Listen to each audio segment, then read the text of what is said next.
was no longer the first person I saw. When the priority was taken off the woman, that for most of my life the priority was placed on someone else, my mother had a difficult time with that.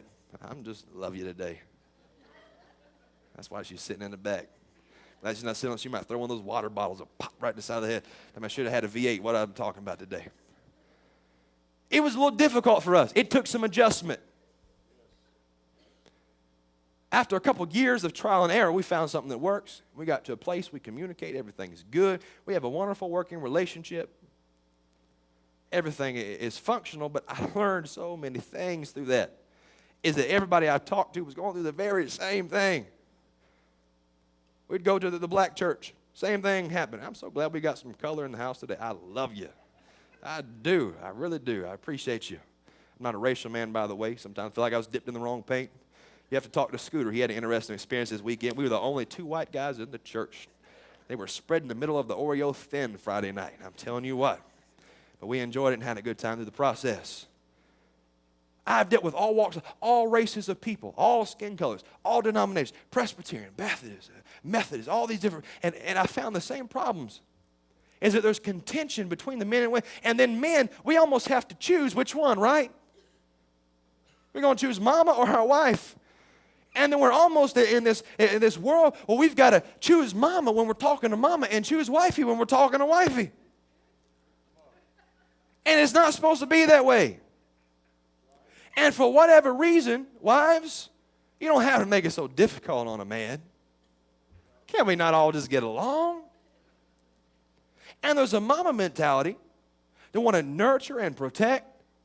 And many times the mama tries to intervene in the relationship based upon a principle called seed time and harvest. Somebody say seed, time, and harvest. As long as the earth shall remain, there shall be seed, time, and harvest. Why is that important?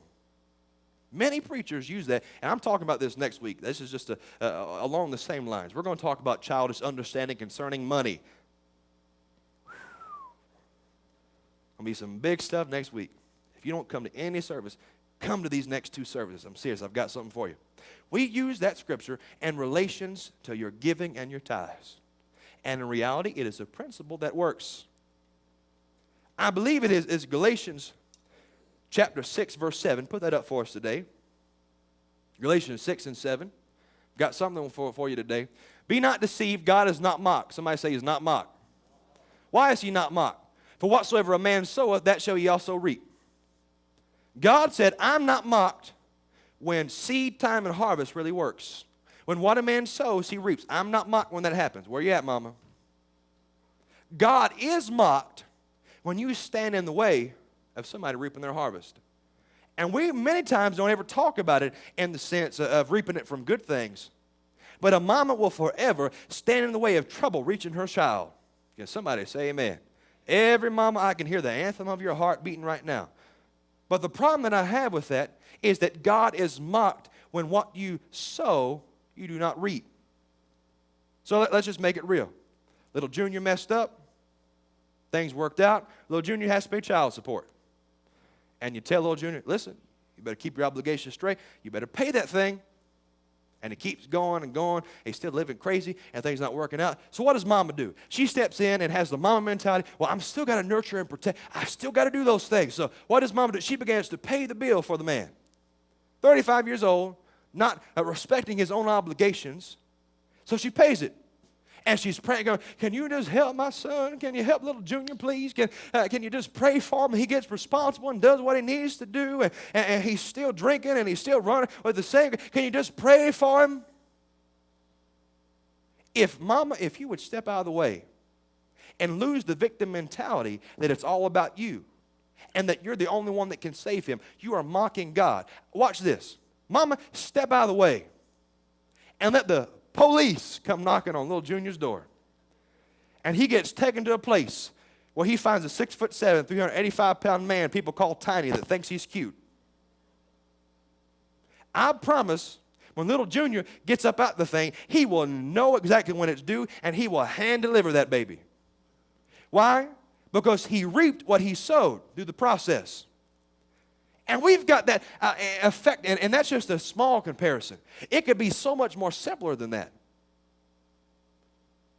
You may have not married the man that you wanted, but you've got to raise the man you wanted him to be, in the sense. In other words, let me put it this way. If you're not happy in your marriage and you had a son, it's your obligation to make sure that he does not turn out like his father. And it's hard to do that because sometimes you can't do it by your own hands. You've got to allow them to reap what they sow, and that's difficult. Where you at, mama? Victim mentality, that it's all about you and you're the only one that can bring change. Inevitably, God is the only one that can cause everlasting change. God said, I am not mocked when they can reap what they sowed. Problem is, we have no problem them reaping the good things, but we never, ever want them to reap the bad things. And through our own protective nature, we are doing them an injustice, and that's why they can turn 45 and still act crazy and messed up and everything. And we're just coming into church saying, can you just save my son? Can you save my daughter? Can you just help them out? And if you'd get out the way, mama, and let the principles of seed, time, and harvest hit their life.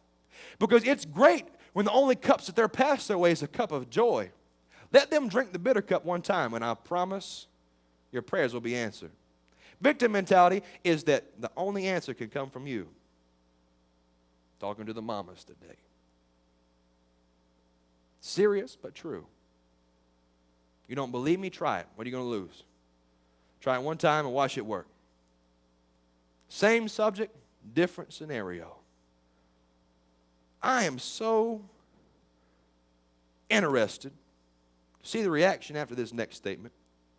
Because women, you have all kinds of feministic rights that just allow you to be weird. You've got this whole thing called My Time of the Month that you blame everything on. I have tried to figure it out because there's sometimes I know it's not ovulation. It's an attitude and a disposition. And men, we don't have that God-given right. And when we're having a bad day to write it off on it, we're just supposed to be the same all the time. Men, if you're feeling me, can you just say amen? There are some moments in my life when I feel like breaking down and pretending I have hair to pull, letting the tears fly and scream, for the love of God, can you please just give me a break? And I can't have those moments because when I do, well, you just got an attitude. Yet on the very same month, I love you, baby. On the very same month, a person I know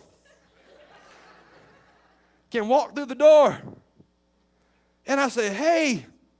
And she says, hey. And with tears in her eyes, streaming down her face, she can shoot to the bedroom, bawling and crying. And I come wondering what I did. It's because my tone of voice was wrong.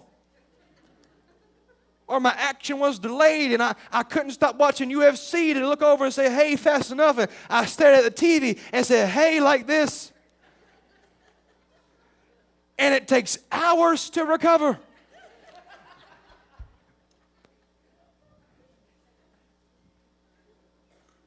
You need more than Motrin. Knew I shouldn't have said it, but I did it anyway.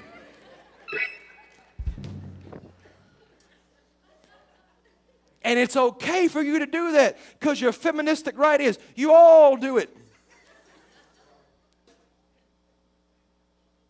You love me, men? I want y'all to know I can minister this because I have been married long enough that I've learned to not allow those things to affect me. But Lord, I wish somebody would have told me my first year of marriage what all was going to happen. I love my wife. Don't ever get it twisted and think I'm not happy because she is the air that I breathe. I love her more than oxygen. We have a very healthy relationship. Everything's good. I'm not ministering necessarily out of experience, but some of this is even in the Bible. You believe me? Can I show you a little bit of it? Victim mentality. It goes more than just beyond the weird actions. Because there's a lot of women in the relationship of marriage that are hurt because their man may not be that forgiving.